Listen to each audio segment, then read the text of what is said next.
Hello friends, എല്ലാ മുത്തുമണീസിനും നമ്മുടെ സുമീമോ fast tasty കിച്ചണിലേക്ക് സ്വാഗതം. അപ്പോൾ നമ്മുടെ മഴ തോറും മുമ്പ് സീരിയലിൻ്റെ ഇന്നത്തേക്ക് എപ്പിസോഡ് നിങ്ങൾ കണ്ടായിരുന്നു അല്ലേ? ഫുൾ വിശേഷം ഇട്ടിട്ടുണ്ടായിരുന്നു. രാവിലെ ഇന്നലെ രാത്രി 9:30 നമ്മൾ പ്രൊമോയും ഇട്ടിട്ടുണ്ടായിരുന്നു അല്ലേ? വലിയ വ്യത്യാസങ്ങളൊന്നുമില്ല. എന്നാലും റിപ്പീറ്റായിട്ട് പിറ്റേന്ന് രാവിലെ പറയുമ്പോൾ നിങ്ങൾക്ക് ബോറായിട്ട് തോന്നുന്നുണ്ടെങ്കിൽ ഒന്ന് ക്ഷമിക്കുക കേട്ടോ. നമ്മളൊരു കഥ കേൾക്കുമ്പോൾ നമുക്ക് അതിനൊരു ഇത് വേണ്ടേ? അപ്പോൾ അതുകൊണ്ടാണ് നമ്മൾ തലേ ദിവസം പറഞ്ഞ കാര്യങ്ങൾ തന്നെ വീണ്ടും ഫുൾ വിശേഷത്തിലും റിപ്പീറ്റേഷനായിട്ട് വരുന്നത് കേട്ടോ. അപ്പോൾ എല്ലാവരും അതൊന്ന് കേട്ട് മനസ്സിലാക്കുമെന്ന് കരുതിയിട്ടാണ്. അപ്പോൾ നമ്മുടെ വീഡിയോസൊക്കെ നിങ്ങൾ കേൾക്കുന്നതിനോടൊപ്പം ഒന്ന് ലൈക്ക് അടിക്കാനായിട്ട് ശ്രമിക്കുക. ഒപ്പം തന്നെ നമ്മുടെ ആ സ്റ്റാർ ബട്ടൺ ഹൈപ്പും കൂടെ കൊടുക്കുക. പിന്നെ നമ്മുടെ പുതിയതായിട്ട് നമ്മുടെ ചാനൽ ആദ്യമായിട്ടൊക്കെ കാണുന്നവരുണ്ടല്ലോ, അവരൊന്ന് സബ്ബും കൂടെ ചെയ്ത് വെക്കുകയാണെങ്കിൽ നമ്മൾ ഇടുന്ന നോട്ടിഫിക്കേഷനൊക്കെ കൃത്യമായിട്ട് അങ്ങ് എത്തും. അപ്പോൾ നമുക്ക് വിശേഷത്തിലോട്ട് പോകാം. അങ്ങനെ നമ്മുടെ വൈജയന്തി തിമിർത്താടുകയാണ് മക്കളുടെ മുന്നിൽ. മക്കൾ പറഞ്ഞു, അമ്മ വരണം, ഞങ്ങളുടെ വീട്ടിൽ വരണം, ഞങ്ങൾക്ക് അമ്മയെ വേണം എന്നൊക്കെ പറഞ്ഞു. അപ്പോഴേക്കും നമ്മുടെ വൈജയന്തി മടക്കി ഓടിച്ച് മക്കളെയൊക്കെ തെറിപ്പിക്കുകയാണ്. അതായത് ആ ഒരുമ്പെട്ടവൾ വീട്ടുവേലക്കാരിയായിട്ട് അവൾ കാലെടുത്ത് നെടുമ്പുരയ്ക്കൽ കാലെടുത്ത് വെച്ചു. ഈ നിൽക്കണ മനു അവൻ തൊലി വെളുപ്പ് കണ്ടിട്ട് അവൻ്റെ മനസ്സിൽ വേറെ വല്ല ഉദ്ദേശങ്ങളുണ്ടായിരിക്കും. അവൻ കെട്ടിയെടുത്ത് കൊണ്ടുവന്നതാ. ഇന്ന് എന്നെ വീട്ടിലെ വേലക്കാരിയായിട്ട് കയറി വന്നിട്ട് ഇപ്പം വീട്ടുകാരിയായി. എന്തായാലും കൊള്ളാം. പക്ഷേ എൻ്റെ മക്കൾ ആ ഒരുമ്പെട്ടവളെയും കൂട്ടിക്കൊണ്ട് തന്നെ അമ്മേനെ വിളിക്കാൻ വന്നിരിക്കണം. അത് അതിൽ നിന്നും നന്നായിട്ടുണ്ട്. അതെ, വന്ന വഴിയെ തന്നെ ആ കൊണ്ടുവന്നവളെയും കൂട്ടി തിരിച്ചങ്ങ് പോകണം. വൈജയനെ കിട്ടില്ല എന്ന് പറയുന്നു. വൈജയന്തി പിടിച്ച കുമ്മോയിലിന് 3 കൊമ്പ്, അതിനപ്പുറം ഇല്ല. എന്ന് വെച്ചാൽ ആരിനി എന്ത് പറഞ്ഞിരുന്നാലും താൻ അടുക്കണ ലക്ഷണമില്ല എന്ന മട്ടിൽ തന്നെയാണ്. അപ്പം മനു പറഞ്ഞു, അല്ല ആൻറ്റി ഒരു കാര്യം ചോദിച്ചോട്ടെ, ഈ അലീന എന്താണ് ആൻറ്റിക്ക് ചെയ്ത തെറ്റ്? ആൻറ്റി പറയണം കേട്ടു കഴുത്തറുത്തുന്നു, അവൾ കഴുത്തറുത്തുന്നു. ഏത് രീതിയിലാണ്? അതേ മനു, നിന്നോട് എനിക്ക് എക്സ്പ്ലെയിൻ ചെയ്യേണ്ട കാര്യമൊന്നുമില്ല. ഇന്ന് എനിക്ക് എൻ്റെ ഭർത്താവും വീടും എൻ്റെ മക്കൾ നഷ്ടമായിട്ടുണ്ടെങ്കിൽ ആ ഒരുപെട്ടവൾ വന്നതിന് ശേഷം തന്നെ എൻ്റെ വീട്ടിലുണ്ടായിട്ടുള്ള എല്ലാ ദുരന്തങ്ങളും അവൾ ഒരുത്തി വന്നത് പിന്നെ തന്നെയാണ് ഉണ്ടായിരിക്കുന്നത് എന്നൊക്കെ നമ്മുടെ വൈജ പറയണം കേട്ടോ. അപ്പം മനുവിന് പ്രത്യേകിച്ചൊന്നും പറയാനില്ല. അപ്പം നമ്മുടെ കൃഷ്ണമോള് പറഞ്ഞു, അമ്മ എന്തറിഞ്ഞിട്ടാണ് അമ്മ പറയണത്? അലീന ചേച്ചി എന്താണ് ചെയ്ത തെറ്റ്? അതൊന്ന് പറഞ്ഞു തന്നെ. അമ്മ 2 മാസത്തോളം ഹോസ്പിറ്റലിൽ കിടന്ന സമയത്ത് ഞങ്ങളുടെ കാര്യങ്ങളൊക്കെ നോക്കി, ഞങ്ങൾ അച്ഛനും ഹോസ്പിറ്റലിൽ അമ്മയും ഹോസ്പിറ്റലിൽ, ആ സമയത്ത് ആ വീട്ടിൽ എൻ്റെയും ബബിതേച്ചിയുടെ എല്ലാ കാര്യങ്ങളും നോക്കി ഒരമ്മയെ പോലെ നോക്കിയതാണോ അലീന ചേച്ചി ചെയ്ത തെറ്റ്? എന്ത് തെറ്റ് ചെയ്തു എന്നാണ് അമ്മ ഈ പറയണത്? അതെ, നീ കുഞ്ഞുവായിൽ വലിയ വർത്താനം പറയല്ലെന്ന് ഞാൻ പറഞ്ഞിട്ടുണ്ട് കൃഷ്ണേ. അമ്മയ്ക്ക് ആരെങ്കിലും ന്യായമായിട്ട് പറഞ്ഞാൽ അമ്മ അത് അംഗീകരിച്ച് തരില്ല. അമ്മ പറയണത് അംഗീകരിച്ച് തരണം. അത് പറ്റണ കാര്യമാണോ എന്ന് കൃഷ്ണമോളും ചോദിക്കുന്നുണ്ട്.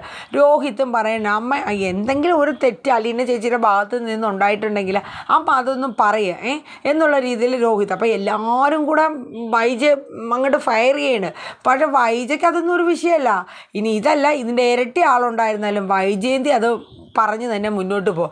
അപ്പോൾ വൈജയന്തി പറഞ്ഞ്, ഇനിയിപ്പോൾ ആരെന്തൊക്കെ പറഞ്ഞിരുന്നാലും വൈജയന്തി ആ വീട്ടിലോട്ട് കാലെടുത്ത് വെക്കണമെങ്കിൽ ബാലചന്ദ്രൻ ഇവിടെ വന്ന് എന്നെ വിളിക്കണം. അതും ഈ അലീന എന്ന് പറഞ്ഞ ദേവതമ്പുരാട്ടീനെ ആ വീട്ടിൽ നിന്ന് പടിയിറക്കിയതിന് ശേഷം എങ്കിൽ മാത്രമേ താൻ വരുള്ളൂ എന്ന് പറയുന്നുണ്ട്. അപ്പോൾ പിന്നെ നമ്മുടെ മനു പറഞ്ഞു, എടി കൃഷ്ണമോളെ, രോഹിത്തെ, നിങ്ങളുടെ അമ്മയുടെ അടുത്ത് പറഞ്ഞിട്ട് യാതൊരു കാര്യമില്ല. കാരണം എന്ന് വെച്ചാൽ അത് പണ്ട് തൊട്ടേ പാടണ പാട്ടേ പാടുള്ളൂ, വേദവാക്യം. വൈജയന്തി ഇതിനൊന്നും മറുപടി പറഞ്ഞില്ല. കാരണം മനുവിനെയൊക്കെ ഒരു നോട്ടം കൊണ്ട് എന്നെ പേടിപ്പിക്കുകയാണ്. കാരണം മനു വിട്ടു, കാരണം ഒരു രക്ഷയില്ല എന്നുള്ളത് മനുവിന് മനസ്സിലായി. ഇതേ സമയം നമ്മുടെ അലീന നമ്മുടെ മുത്തശ്ശിയെ കാണാനായിട്ട് പോയിട്ടുണ്ടല്ലോ. അങ്ങനെ മുത്തശ്ശി അലീനെ കണ്ട പാടെ തന്നെ വിശേഷങ്ങളൊക്കെ ചോദിക്കുകയാണ്. മോളെ എന്തൊക്കെയുണ്ട് വിശേഷങ്ങളും കാര്യങ്ങളും ഒക്കെ തിരക്കുന്നുണ്ട്. അങ്ങനെ ആ വിശേഷങ്ങളൊക്കെ അതിന് മറുപടി പറയുന്നത്, എൻ്റെ മുത്തശ്ശിക്ക് സുഖമാണോ? ഇവിടെ എന്ത് സുഖം മോളെ, മനു ഇപ്പോൾ കുറച്ച് ദിവസമായിട്ട് ഇവിടെ ഉള്ളത് കൊണ്ട്, ഞാൻ ഒരാൾ ഈ റൂമിലുള്ളത് കൊണ്ട് അവൻ വരും, എന്തെങ്കിലുമൊക്കെ തിരക്കും. ഒരു കാര്യം ഞാൻ പറയാം, ചിലപ്പോൾ 2 ആഴ്ച, ഞാൻ മരണപ്പെട്ട 2 ആഴ്ചയൊക്കെ കഴിഞ്ഞൊക്കെ നിങ്ങളൊക്കെ അതിലെത്തുള്ളായിരിക്കുക. ആ നോട്ടാണ് കമല എന്നെ നോക്കണേന്ന് പറഞ്ഞു. അതൊക്കെ ശരിയാവും മുത്തശ്ശി, സമാധാനപ്പെടുക. എന്നിട്ട് നമ്മുടെ അലീന പറഞ്ഞു, മുത്തശ്ശിക്ക് ഒരു കാര്യം അറിയാവോ? ഇപ്പം നെടുമ്പുരയ്ക്ക് വീട്ടിൽ എല്ലാവർക്കും എന്നെ ഒരുപാട് ഇഷ്ടമാണ്. ഒരാളൊഴികെ, മേഡം ഒഴികെ. അലീന മോളും നമ്മുടെ ബബിത മോളും രോഹിത്തും മുമ്പൊക്കെ എന്നെ വെറുപ്പോടെ കണ്ടിരുന്നു. ഇപ്പോൾ അവരൊക്കെ അലീന ചേച്ചി എന്നല്ലാണ്ട് വിളിക്കില്ല മുത്തശ്ശി എന്നൊക്കെ പറഞ്ഞു. മുത്തശ്ശിക്ക് അത് ഒരുപാട് സന്തോഷം. മുത്തശ്ശി പറഞ്ഞു, അതിനുള്ള കഴിവ് നിനക്കുണ്ടല്ലോടി മോളെ എന്ന് പറഞ്ഞു കേട്ടോ. എന്നിട്ട് നമ്മുടെ അലീന പറഞ്ഞു, ഒരാളൊഴികെ മേഡം മാത്രം അങ്ങോട്ടും ഇല്ല ഇങ്ങോട്ടും ഇല്ല എന്ന രീതിയിൽ തന്നെ പറഞ്ഞു കേട്ടോ. അപ്പോഴേക്കും നമ്മുടെ മുത്തശ്ശി പറഞ്ഞു, അവിടെ കാര്യം നിനക്കറിയാലോ മോളെ, അമ്പിനും വില്ലിനും അടുക്കൂല, അത് കുറച്ച് താമസം എടുക്കും. അപ്പോൾ അലീന പറഞ്ഞു, മുത്തശ്ശിക്ക് എന്നോട് വെറുപ്പുണ്ടോ എന്ന് ചോദിക്കും. അതെന്തിനാ മോളെന്ന് ചോദിക്കുമ്പോൾ, അല്ല മുത്തശ്ശി എന്നോട് പറഞ്ഞില്ലേ മേഡവും അച്ഛനും തമ്മിലുള്ള ആ ഒരു വഴക്ക് മാറണമെങ്കിൽ ഞാൻ ആ വീട്ടിൽ നിന്ന് പോകണമെന്ന്. അപ്പം മുത്തശ്ശി പറഞ്ഞു, മോളെ ഞാൻ ആ സമയത്ത് അന്ന് നിന്നോട് അങ്ങനെ പറഞ്ഞു, ഇല്ലയെന്ന് ഞാൻ പറയുന്നില്ല. അത് പറയാൻ കാരണം വൈജി എൻ്റെ മോളാണ്. അപ്പം നീ ഒരാളുള്ളത് കൊണ്ട് അവരുടെ കുടുംബജീവിതം തകർന്ന് ആ മക്കളുടെ ജീവിതവും തകർന്ന് പോകുമല്ലോ എന്ന് ഓർത്താണ് ഞാൻ അന്ന് നിന്നോട് അങ്ങനെ ഒരു ആവശ്യം പറഞ്ഞതെന്ന് പറഞ്ഞു. എനിക്കതിൽ പരിഭവമൊന്നുമില്ല കേട്ടോ, മുത്തശ്ശിക്ക് ഇപ്പം എന്നെ ഇഷ്ടമാണെന്ന് എനിക്കറിയാം. അപ്പോഴേക്കും നമ്മുടെ മുത്തശ്ശി നമ്മുടെ അലീനേനെ അങ്ങ് ചേർത്ത് പിടിക്കുകയാണ്, സൗദാമിനി മുത്തശ്ശി. അപ്പോൾ അലീനയ്ക്ക് വലിയ സന്തോഷമായി. കാരണം എന്ന് വെച്ചാൽ മുത്തശ്ശി കാര്യങ്ങളൊക്കെ അറിഞ്ഞിരിക്കുകയാണല്ലോ, ആ രീതിയിൽ തന്നെ സംസാരിക്കുകയാണ്. അത് കഴിഞ്ഞിട്ട് മുത്തശ്ശി പറഞ്ഞു, അതെ ഞാനൊരു കാര്യം കേട്ടുള്ളൂടി അലീന. അപ്പോൾ ചോദിക്കുക, എന്താ മുത്തശ്ശി? അതെ മനുവിന് നിന്നെ ഒരുപാട് ഇഷ്ടമാണ്, ഇനിയിപ്പോൾ ഇക്കണക്കിനാണെങ്കിൽ ഈ വീട്ടിലെ ഒരു വീട്ടുകാരി ആവുമല്ലോ നീ. മുത്തശ്ശിക്ക് എന്നാ പറ്റിയത്? മനുവേട്ടൻ അങ്ങനെയുള്ള പൊട്ടത്തരങ്ങളൊക്കെ പറയും, മനുവേട്ടന് ഭ്രാന്ത എന്നൊക്കെ പറഞ്ഞിട്ട് ഇങ്ങനെ ആ ഒരു ഫേസൊക്കെ ആയിട്ട് ഇങ്ങനെ ഇരിക്കുകയാണ്. എൻ്റെ ആഗ്രഹം എനിക്ക് കല്യാണം കഴിക്കണമെന്നോ അങ്ങനെയൊന്നുമില്ല മുത്തശ്ശി. എനിക്ക് അനാഥരായിട്ടുള്ള കുട്ടികളെയൊക്കെ ഇങ്ങനെ ഏറ്റെടുത്ത് അവരെ പരിപാലിച്ച് ഒരു ഓർഫനേജൊക്കെ പോലെ ഇങ്ങനെ നടത്താനുള്ള ആഗ്രഹമാണ് എനിക്കിഷ്ടമെന്ന് പറയും. അല്ലാണ്ട് മനുവേട്ടൻ പറയുന്ന പൊട്ടത്തരത്തിനൊന്നും ഞാൻ തല ഉലുക്കിയിട്ടില്ല എന്നിങ്ങനെ പറഞ്ഞു. പക്ഷെ അവൻ അങ്ങനെയല്ല കേട്ടോ, അവൻ കെട്ടണമെങ്കിൽ നിന്നെ ഒരാളെ മാത്രമേ കെട്ടുള്ളൂ എന്നും പറഞ്ഞുകൊണ്ട് അവൻ നടക്കണേന്നൊക്കെ പറഞ്ഞു. അപ്പോൾ അലീന ചിരിച്ചുകൊണ്ടിരിക്കുകയാണ്. അപ്പോൾ ഇതേ സമയം അത് കഴിഞ്ഞ് അലീന മുത്തശ്ശിയുടെ അടുത്ത് പറഞ്ഞിട്ട് പുറത്തോട്ട് ഇറങ്ങുമ്പോഴത്തേക്ക് വൈജ അലീനയെക്കുറിച്ചാണ് പറഞ്ഞുകൊണ്ടിരിക്കുന്നത്. അതായത് എന്ന് എൻ്റെ നെടുമ്പുരയ്ക്കൽ വീട്ടിൽ അവൾ കാലെടുത്ത് വെച്ചോ അന്ന് തീർന്നതാണ് എൻ്റെ കുടുംബം ചിന്ന ഭിന്നമായി. ഇനിയിപ്പോൾ ദേ ഇവിടെയും കാലെടുത്ത് വെച്ചിട്ടുണ്ട്, ഇനി ആരെ തലയെ അവൾ കൊണ്ടുപോകാൻ പോകണമെന്ന് കണ്ടറിയാമെന്ന് പറഞ്ഞു.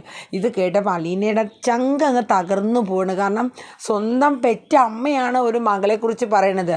അറിവില്ലായിരിക്കാം, പക്ഷേ എങ്കിൽ കൂടിയും ഒരാളെക്കുറിച്ച് പറയുമ്പോൾ അതിൻ്റെ കാഠിന്യം എത്രത്തോളം ഉണ്ടെന്ന്. കാരണം വൈജ അങ്ങനത്തെ വാക്കൊക്കെയാണ് അലീനയെക്കുറിച്ച് ഇങ്ങനെ പറയണത്.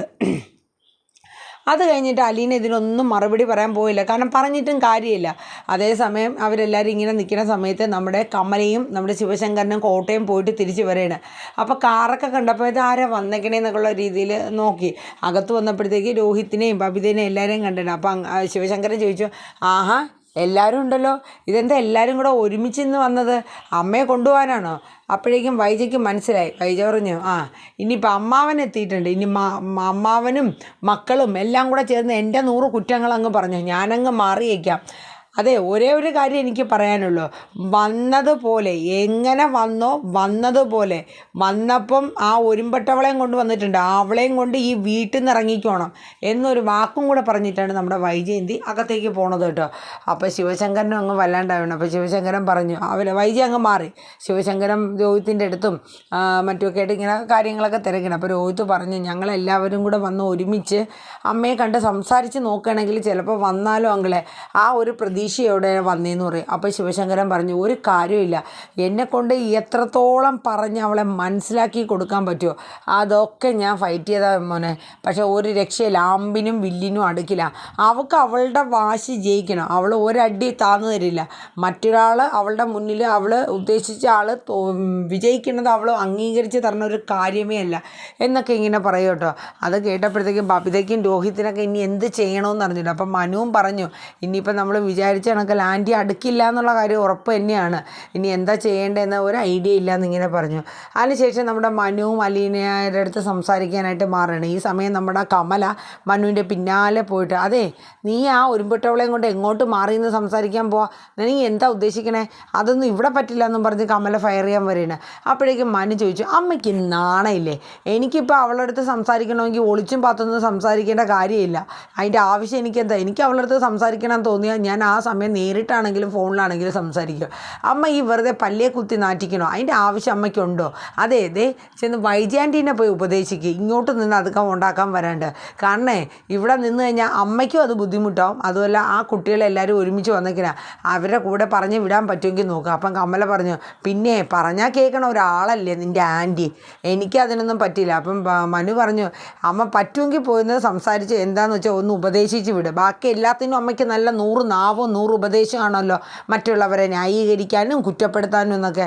അത് കഴിഞ്ഞ് മനു പോവുകയാണ് കേട്ടോ. അത് സമയത്ത് നമ്മുടെ കമല ചെല്ലുകയാണ് വൈജയന്തിയുടെ അടുത്ത് ചെന്നിട്ട് കാര്യങ്ങളൊക്കെ ഇങ്ങനെ സംസാരിക്കുന്നുണ്ട്.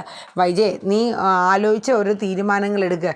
ഇപ്പം പിള്ളേരെല്ലാവരും കൂടെ നിന്നെ വന്ന് ഒരുമിച്ച് വന്ന് ഇങ്ങനെ വിളിക്കാൻ വന്നതല്ലേ, അവരെ വിഷമിപ്പിക്കാണ്ട് നീ ചെല്ലെന്നൊക്കെ പറയുന്നുണ്ട്. പക്ഷേ വൈജയ് പറഞ്ഞു, കമലേട്ടത്തി എന്തുദ്ദേശത്തിലാണ് എൻ്റെ അടുത്ത് ഈ പറയണത്? ഞാൻ ഈ വീട്ടിൽ നിൽക്കുന്നതിൻ്റെ വെറുപ്പ് കൊണ്ടാണോ കമലേട്ടത്തി അങ്ങനെ പറയണത്?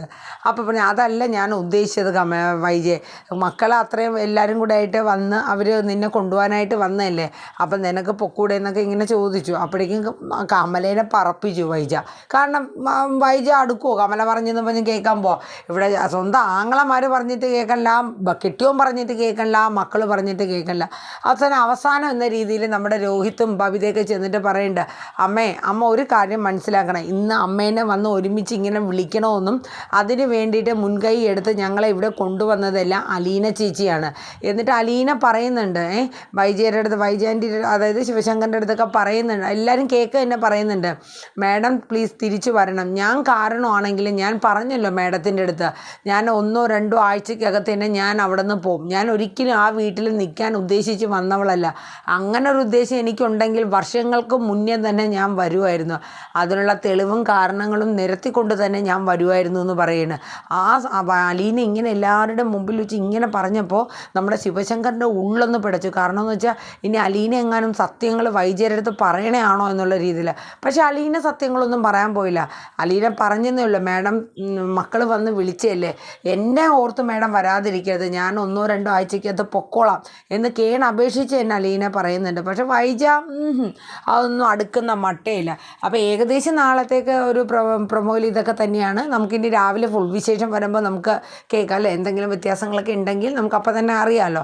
അപ്പോൾ എന്തായാലും ഇനിയിപ്പോൾ നമ്മുടെ രോഹിത്തും ബബിതയൊക്കെ തിരിച്ച് പോകുന്നുണ്ട്, അലീന എല്ലാവരും തിരിച്ച് പോകുന്നുണ്ട്. വൈജ വരില്ല. വൈജ ഇനി കൈതക്കൽ വീട്ടിൽ നിന്നുകൊണ്ട് തന്നെ ഒരു വീട് റെൻറ്റിനെടുക്കുന്നുണ്ട്. എന്നിട്ട് അവിടെയും ചെന്ന് നമ്മുടെ രോഹിത്തും ബബിതയൊക്കെ അമ്മയെ വിളിക്കുന്നുണ്ട്, പക്ഷെ വരില്ല. അപ്പോൾ എന്തായാലും ഇനി നമുക്ക് നോക്കാം എന്താണ് സംഭവിക്കുന്നത്. എന്തായാലും അലീനെ അവർ ആ വീട്ടിൽ നിന്ന് വിടില്ല എന്നുള്ള കാര്യം ഉറപ്പാണ്. അലീന പോവത്തുമില്ല. അങ്ങനെയുള്ള കാര്യങ്ങളൊക്കെയാണ് വരുന്നത്. അപ്പോൾ എന്തായാലും നമ്മുടെ വീഡിയോസൊക്കെ ഒന്ന് നിങ്ങൾ കേൾക്കുക, നിങ്ങളുടെ അഭിപ്രായങ്ങളൊക്കെ ഒന്ന് രേഖപ്പെടുത്തുക. എല്ലാവർക്കും നല്ലൊരു ശുഭദിനം പറഞ്ഞുകൊണ്ട് നിർത്തുന്നു. Tata, bye bye, take care, good night.